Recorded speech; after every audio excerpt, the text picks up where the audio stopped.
آپ کی عمر کرکٹ کے میدانوں میں گزری، سیاست کا کھیل مشکل ہے یا کرکٹ کا؟ دونوں میں کوئی چیز کامن تو ہے نہیں، دونوں مختلف چیزیں ہیں بالکل۔ کرکٹ صرف آپ کو ایک چیز سکھاتی ہے، سٹرگل کرنا، اپنے آپ کو چیلنجز لینا اور گر کے کھڑے ہونا، مقابلہ کرنا، ہار نہ ماننا، یہ ایک ٹریننگ دے دیتی ہے کرکٹ۔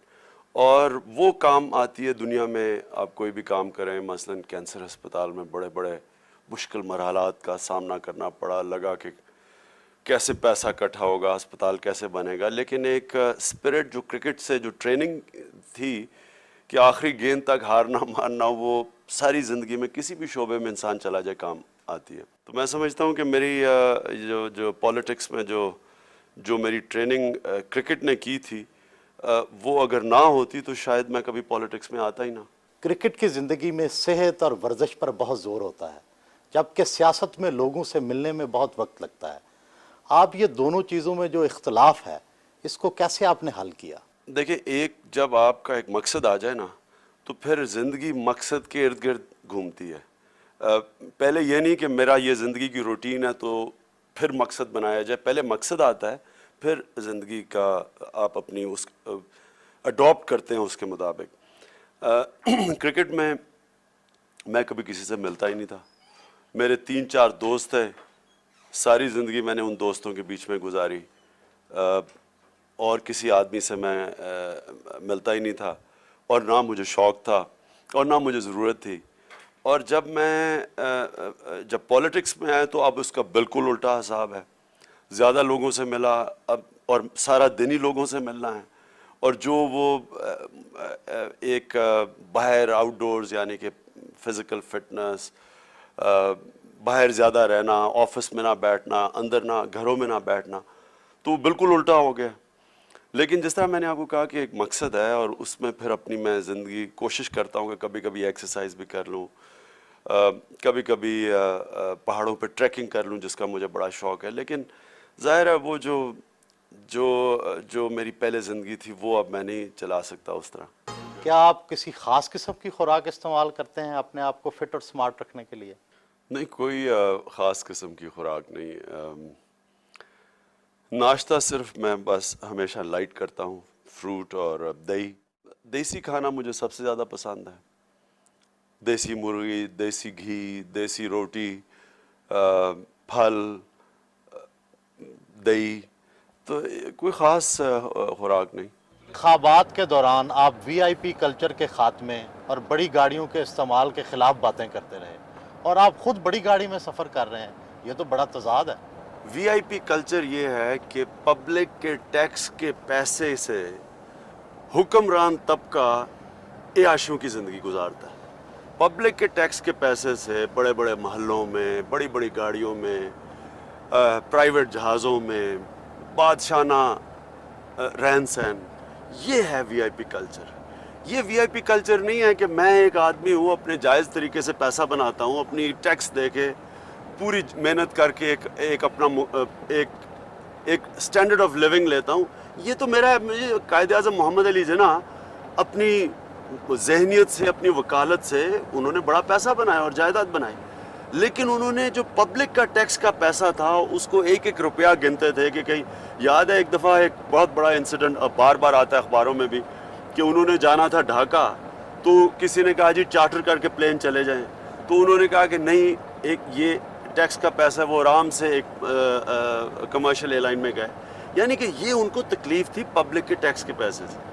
تو وی آئی پی کلچر میں اور اپنے آدمی جائز پیسہ کما کے رہے، تو اس میں بہت بڑا فرق ہے۔ آپ کافی عرصے سے اپنی بیوی جمائمہ اور بچوں سے دور ہیں، تو کیا آپ بچوں سے اور اہلیہ سے اداس ہوتے ہیں؟ میں سمجھتا ہوں کہ میری سب سے بڑی قربانی سیاست میں آنے کی صرف یہ ہے کہ میں اپنے بیوی بچوں کے ساتھ وہ ٹائم نہیں گزار سکتا جتنا میں گزارنا چاہتا ہوں یا جو مجھے گزارنا چاہیے۔ ویسے میاں بیوی میں سب کچھ ٹھیک تو ہے؟ اللہ کا کرم ہے۔ شادی کے اندر اونچ نیچ آتی ہے، مشکل وقت آتے ہیں، جس طرح زندگی میں انسان کے مشکل وقت آتے ہیں، یہ اللہ تو قرآن میں کہتا ہے کہ میں تمہیں آزمانے کے لیے مشکل وقت لے کے آتا ہوں، اس طرح شادی میں بھی آتے ہیں۔ لیکن اگر یہ فیصلہ ہو دونوں میاں بیوی کا کہ ہم نے ساری زندگی ساتھ گزارنی ہے تو یہ مشکل وقت بھی گزر جاتے ہیں، لیکن یہ تو مشکل وقت نہیں ہے یہ کہ وہ تو خیر ایک مجبوری ہے کہ وہ پڑھ رہی ہیں، لیکن ہماری 8 سال کی شادی میں بالکل اونچ نیچ آتی ہے جس طرح ہر میاں بیوی کے شادی میں آتی ہے، لیکن میں اپنے آپ کو خوش قسمت سمجھتا ہوں کہ یہ اللہ کا کرم ہے کہ مجھے ایک ایسی بیوی ملی جس نے بڑی قربانی دی۔ کہاں جدید شہروں کی پرآسائش زندگی اور کہاں چارپائی ہوٹل، آپ کو آخر سیاست کرنے کا خیال کیسے آ گیا؟ یہ میرے لیے کوئی ایسی مشکل تو زندگی نہیں، میں تو بڑا اس میں آسان فیل کرتا ہوں کیونکہ میں بچپن سے پاکستان کے تقریباً سارے حصوں میں پھر چکا ہوں۔ شکار کا بھی شوق تھا، اس میں بھی دیہات میں پھرنا، اور ٹریکنگ کا شوق تھا پہاڑوں میں، وہاں بھی کوئی فیسلٹیز تو نہیں ہیں، تو میرے لیے یہ کوئی اتنا مشکل نہیں ہے۔ ہاں سیاست کی کئی چیزیں ہیں مشکل، مثلاً سارا وقت لوگوں کے مسئلے آتے رہتے ہیں آپ کے پاس، لوگوں کے مجبوریاں ہیں، یہاں عوام کے لیے تو ہے کچھ نہیں اس ملک میں، تو وہ ایک پریشر ہے کہ وہ کس طرح مسئلے حل کریں، یہ ہے ضرور۔ اگر معاشرے میں ظلم اور ناانصافی ہو تو ہر شہری سیاست میں جائے گا، لیکن صرف 2 طبقے نہیں جائیں گے، ایک جو خود غرض ہوں اور دوسرے جو بزدل ہوں، جو مفاد پرست سے ڈریں۔ تو میں اپنے آپ کو نہ بزدل سمجھتا ہوں، نہ میں سمجھتا ہوں کہ اللہ نے بڑا کرم کیا ہے کہ میں مجھے انسانیت کی طرف لگایا ہے۔ آپ کی زیادہ سیاسی حمایت تو بڑے شہروں میں تھی، لیکن آپ میاں والی جیسے پسماندہ ضلع سے کیسے جیتے؟ شہروں میں ہمیں بدقسمتی سے تنظیم نہیں بنی تھی، اور سارے پاکستان میں ہماری تنظیم کمزور تھی۔ میاں والی میں ہماری تنظیم زبردست بن گئی، اور دوسری چیز یہ ہے کہ یہاں کے لوگوں نے ایک جو پرانے جاگیردار ذہنیت کے لوگ تھے ان کے خلاف کھڑے ہو گئے، وہ نوجوان تھے سارے میرے ساتھ کھڑے ہو گئے، اور ساتھ پبلک نے میرا ساتھ دیا، کیونکہ جو یہاں کے 3 بڑے سیاسی گھر تھے وہ تینوں اکٹھے ہو گئے میرے خلاف، حالانکہ 30 سال ایک دوسرے کے خلاف لڑے، اس باری تینوں اکٹھے ہو کے انہوں نے مجھے ہرانے کی کوشش کی، تو پبلک میرے ساتھ کھڑی ہو گئی۔ جب سے آپ کی شادی ہوئی ہے اور جب سے آپ سیاست میں آئے ہیں، ایسا لگتا ہے کہ آپ کی حصے لطیف ختم ہو کر رہ گئی ہے۔ نہیں، میں تو سمجھتا ہوں کہ میرا جو ٹیسٹ ہے وہ اور بہتر ہو گیا، اور یہ جو علاقہ ہے میں آپ کو یہ بتا دوں کہ اگر یہ مغرب میں کوئی ہوتا تو یہاں خوبصورت ریسٹورانٹ ہونے تھے، اس پانی کے اوپر واٹر سپورٹس ہونی تھی۔ اب آپ کو صرف قدرتی حسن سے دلچسپی ہے یا انسانی حسن سے بھی؟ انسانی حسن سے پتہ نہیں کیا مطلب آپ کا دلچسپی کا، یعنی کہ اللہ کی جو بھی بنائی ہوئی چیزیں ہیں ان کو اپریشیٹ کرتا ہوں۔ آپ کے کرکٹ کے زمانے میں آپ کا تاثر ایک پلے بوائے کا تھا، کیا اب آپ نے اپنے آپ کو بدل لیا ہے؟ دیکھیں انسان بدلتا ہے، میں بدلا ہوں، اور اللہ کا شکر ہے کہ صحیح راستے پہ گیا ہوں، یعنی کہ انسان غلط طرف بھی بدل سکتا ہے۔ پچھلے 10 سال میں جس راستے پہ نکلا ہوں، یہ اس میں مجھے سب سے زیادہ سکون ملا ہے، اور زندگی میں ایک صحیح معنی میں سمجھتا ہوں کہ میں ڈائریکشن میں نکلا ہوں۔ آپ کو شعر و شاعری سے بھی دلچسپی ہے؟ سچ بات تو یہ ہے کہ کبھی کبھی کوئی شعر پسند آتا ہے، اور کوئی میں نے خاص اتنی زیادہ شعر و شاعری کی نہیں، نہ سنی ہے، اور نہ کوئی شوق تھا، لیکن میں یہ آپ کو بتاؤں اقبال کی جو شاعری تھی اس نے مجھے متاثر اس عمر میں آ کے کیا جب ویسے ہی میں پولیٹیکل اور جو میری سوچ بدل رہی تھی، دین کی طرف جا رہا تھا۔ انسان خوش قسمت ہوتا ہے کہ کسی حصے میں بھی جب اس میں اللہ میں یقین آ جائے، تو تب اقبال نے متاثر کیا، اور تب پھر میں نے اس کی شعر و شاعری کا مطالعہ کیا۔ کیریئر میں سب سے زیادہ خوشی اور سب سے زیادہ غم کے لمحات کون سے تھے؟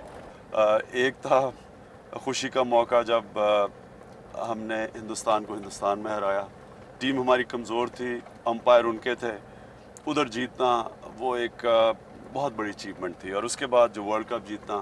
غم سب سے زیادہ لاہور میں ورلڈ کپ ہارنے کا 87 میں، جب آدھی پبلک رو رہی تھی لاہور کی، اور ہماری ٹیم ان سے زیادہ اچھی تھی آسٹریلیا سے۔ کی کپتانی میں پاکستان نے ورلڈ کپ جیتا، اب کرکٹ زوال کا شکار کیوں ہے؟ دنیا میں کوئی شارٹ کٹ نہیں ہوتا، اگر کسی نے بھی اوپر جانا ہے، ٹیم نے، انسان نے، اس کے لیے محنت کی ضرورت ہوتی ہے، اور محنت کے بھی طریقے ہوتے ہیں. ایک محنت تو ہوتی ہے کہ جو انسان محنت کرتا ہے، اور ایک جب کہ ایک آرگنائزیشن ایک سیٹ اپ ایسا بناتی ہے جو کہ اچھے سپورٹس مین پروڈیوس کرتی ہے.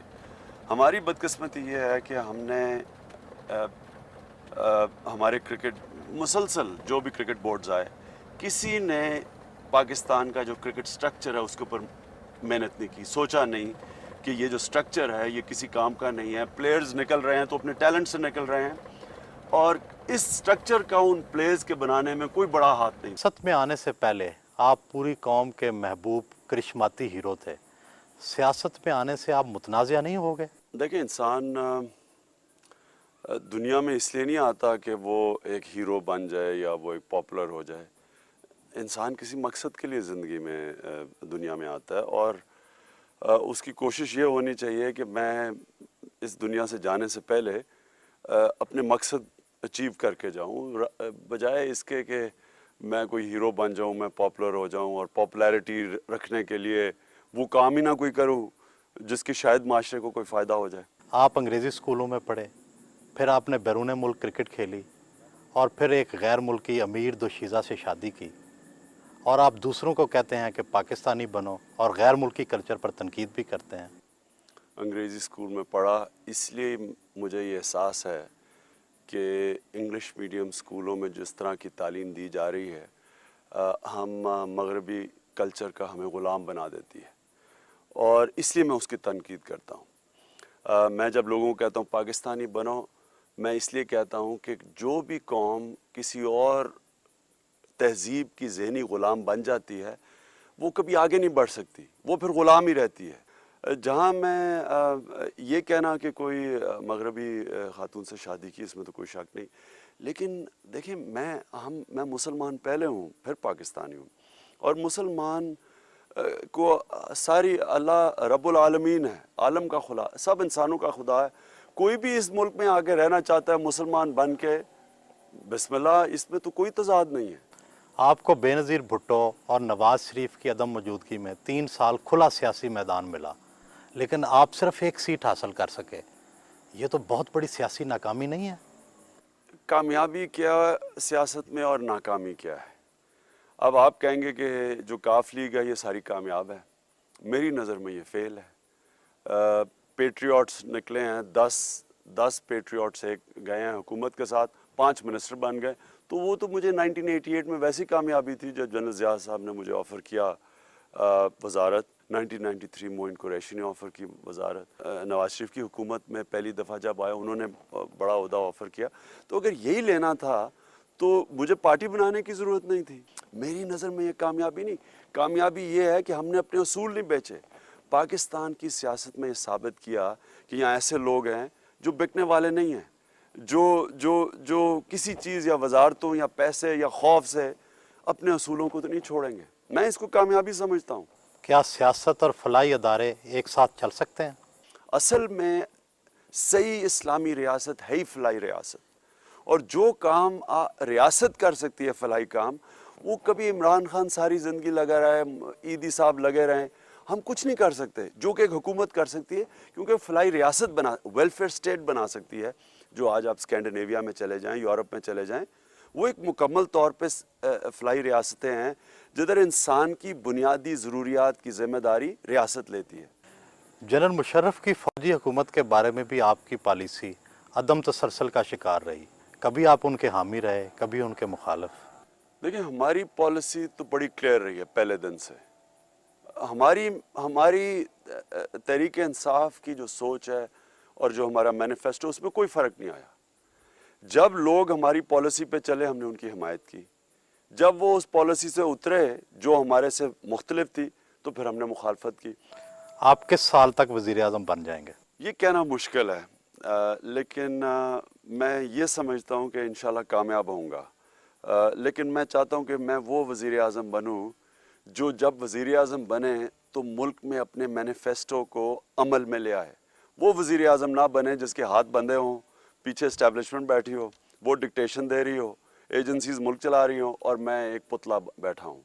وزیر اعظم کا بننے کا کوئی فائدہ نہیں جب تک ہم اس ملک کے اندر ایک تبدیلی نہ لے کے آئیں. اور جو انقلاب کی میں نے آپ سے بات کی جس میں نمبر 1 چیز عدل اور انصاف، نمبر 2 چیز انسانیت، فلاحی ریاست جس کے اندر تعلیم، خاص طور پہ تعلیم کو اس ملک میں پوری طرح ایک ایمرجنسی ڈکلیئر کی جائے، ملک کو ساروں کو لگا دیں کہ اگر ہم پڑھیں گے نہیں یہ ملک برباد ہو جائے گا.